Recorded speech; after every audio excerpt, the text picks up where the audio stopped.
मैंने अपनी ज़िंदगी में इतना संघर्ष किया है, इतना खुशियों को दिन रात मेहनत करके हासिल करने की कोशिश की। आज सब कुछ है, लेकिन फिर भी खाली हाथ खड़ी हूँ। कुछ भी नहीं है मेरे पास। घर परिवार मेरा सब कुछ बिछड़ गया मेरा। शादीशुदा हूँ मैं, 2 बच्चे हैं मेरे, एक बेटा एक बेटी है। पति है मेरे, वो अपने फैमिली वालों के सिकाई में ज़्यादा चलते हैं, बच्चों को और मुझे नहीं देखते, तो मैं अकेले ही उनका पालन पोषण करती हूँ। तो आप अभी किन के साथ रहते हैं? मैं अपनी सिस्टर के साथ रहती हूँ दिल्ली में ही।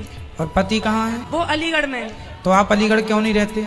वो देखते भालते नहीं थे, वहाँ पे मारपीट करते थे, लड़ाई दंगा होता था। फिर मैं अपनी जॉब करने लगी। अभी मैं मॉडलिंग करती हूँ और दीदी के साथ ही दिल्ली रहती हूँ। ठीक है, अपना काम करो, अच्छा है, पर पति से दूर रहने में दूरियां बढ़ती चली जाएंगी। नहीं, ऐसा हुआ कि कोई और आ गया उनकी जिंदगी में। तो आप छोड़ के चले आएंगे तो वो तो बैठ जाएगी। तो आपको जाना चाहिए था अपना काली का रूप बना के, लेकिन मारना चाहिए इसको। मैंने सब तरह से करके देख लिया, कुछ भी हासिल नहीं हुआ ना, आप हार मान गई हैं, ये कहो। बेटी देखो, है, समझदार है, 10 साल की है, क्या वो पड़ेगा? बेटी समझदार है, आप समझदार नहीं हैं। आपकी समझदारी ये नहीं है कि अपने पति को छोड़ के आ जाओ। जब आपका पति किसी दूसरी नारी के, दूसरी महिला के चक्कर में पड़े तो आपको तुरंत एक्शन लेना चाहिए। जिस महिला से उसका चक्कर है, उस महिला को आप जाके अपना काली का रूप दिखाओ। मैंने सब कुछ किया, सब कुछ। कौन है वो महिला? मैं भी नहीं जानती वो कौन है। तो आप जानते नहीं तो फिर कैसे सब कुछ करा आपने? मैंने उनको रंगे हाथ पकड़ा था। तो आप उस महिला को आपने कुछ नहीं बोला? नहीं, मैंने कंप्लेन की थी तो पुलिस कार्रवाई वगैरह हुई। 2-4 मारा नहीं था आपने? खुद समझ में नहीं आ रहा था कि मैं करूं तो करूं क्या, कहूं क्या इसको। स्त्रियां यदि लक्ष्मी हैं तो स्त्रियां महाकाली भी हैं। जब पति पर कोई ऐसी पराई नारी ड्योरे डाले तो आपको तुरंत महाकाली का अवतार धारण कर लेना चाहिए, तब पति बचेगा, नहीं ले जाएगा कोई।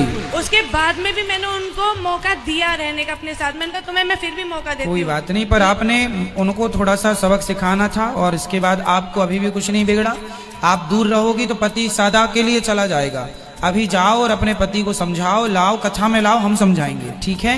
बात बनाने से बनती है, बिगाड़ने से बिगड़ जाती है।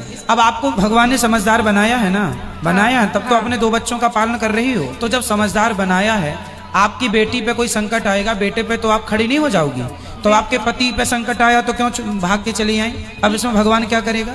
लेकिन वो अपने घर वालों के, उनके सिकाए में चलते हैं, मतलब वो मेरी सुनते भी तो नहीं। तो 10 साल में आप कुछ ना सिखा पाई अपने पति को? नहीं सुनते हैं मेरी बिल्कुल भी। सुनेंगे, सुनेंगे, ये हारना नहीं है। मैं इसीलिए अलीगढ़ आई थी अपने भैया भाभी के यहाँ पे, उनसे बात करी मैंने, अपने जेठ से भी बात करी। आप सीधा जाओ, अपने ससुराल में रहो ना। आपको भगा के थोड़ी लाया था, आपको तो शादी करके लाया था। पत्नी का घर पति का ही घर होता है। आप अपने से जॉब करोगी, अपने से कमा, जिंदगी तो सब गुजार लेंगे।